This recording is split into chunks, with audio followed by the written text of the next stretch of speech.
जय श्री राम। आइए आज सुनते हैं श्री शिव पुराण में वायुदेव का अंतर्ध्यान, ऋषियों का सरस्वती में अवभृत स्नान और काशी में दिव्य तेज का दर्शन करके ब्रह्मा जी के पास जाना, ब्रह्मा जी का उन्हें सिद्धि प्राप्ति की सूचना देकर मेरु के कुमार शिखर पर भेजना।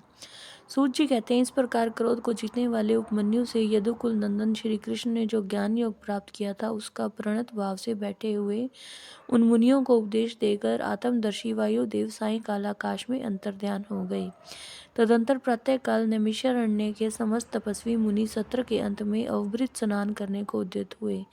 उस समय ब्रह्मा जी के आदेश से साक्षात सरस्वती देवी स्वादिष्ट जल से भरी हुई स्वच्छ सुंदर नदी के रूप में वहां बहने लगी। सरस्वती नदी को उपस्थित देख मुनि मन ही मन बड़े प्रसन्न हुए। उन्होंने सत्र समाप्त करके उसमें अवगाहन स्नान आरंभ किया। उस नदी के मंगलमय जल से देवता आदि का तर्पण करके पूर्व वृत्तांत का स्मरण करते हुए वे सब के सब वाराणसीपुरी की ओर चल दिए। उस समय हिमालय के चरणों से निकलकर दक्षिण की ओर बहने वाली भागीरथी का दर्शन करके उन ऋषियों ने उसमें स्नान किया और भागीरथी के ही किनारे का मार्ग पकड़कर वे आगे बढ़े। तदंतर वाराणसी में पहुंचकर उन सबको बड़ी प्रसन्नता हुई। वहां उत्तर वाहिनी गंगा में स्नान करके उन्होंने अविमुक्तेश्वर लिंग का दर्शन और विधि पूर्वक पूजन किया। पूजन करके जब वे चलने को उद्यत हुए, तब उन्होंने आकाश में एक दिव्य और परम अद्भुत प्रकाशमान तेज देखा, जो करोड़ों सूर्यों के समान जान पड़ता था। उसने अपनी प्रभा के प्रसार से संपूर्ण दिगंत को व्याप्त कर लिया था। तदंतर जिन्होंने अपने शरीर में भस्म लगा रखा था, वे सैकड़ों सिद्ध पाशुपत मुनि निकट जाकर उस तेज में लीन हो गए। उन तपस्वी महात्माओं के इस प्रकार लीन हो जाने पर वह तेज तत्काल अदृश्य हो गया। वह एक अद्भुत सी घटना घटित हुई। उस महान आश्चर्य को देखकर वे नैमिषारण्य के निवासी महर्षि ये क्या है, इस बात को न जानते हुए ब्रह्म वन को चले गए।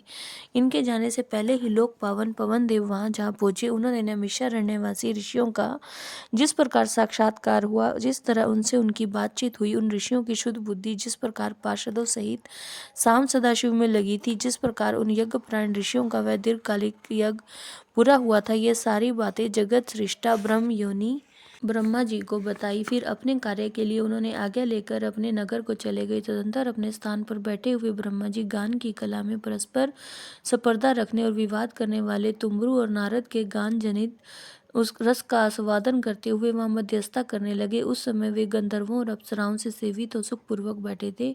उस वेला में किसी बाहरी व्यक्ति को वहां जाने का अवसर नहीं दिया जाता था, इसलिए जब नैमिषारण्य निवासी मुनि वहां पहुंचे, तब द्वारपालों ने उन्हें द्वार पर ही रोक लिया। वे मुनि ब्रह्म भवन से बाहर ही पार्श्व भाग में बैठ गए। इधर संगीत गोष्ठी में नारद ने तुमरू की समानता प्राप्त की। तब परमेष्टि ब्रह्मा ने उन्हें तुमरू के साथ रहने की आज्ञा दी और वे पारस्परिक स्पर्धा को त्याग कर तुमरू के परम मित्र हो गए। तत्पश्चात गंधर्वों और अप्सराओं से घिरे हुए नारद नकुलेश्वर महादेव को वीणा गान सुनाकर संतुष्ट करने के लिए तुमरू के साथ ब्रह्म भवन से उसी प्रकार निकले जैसे मेघों की घटा से सूर्यदेव बाहर निकलते हैं। जय श्री राम।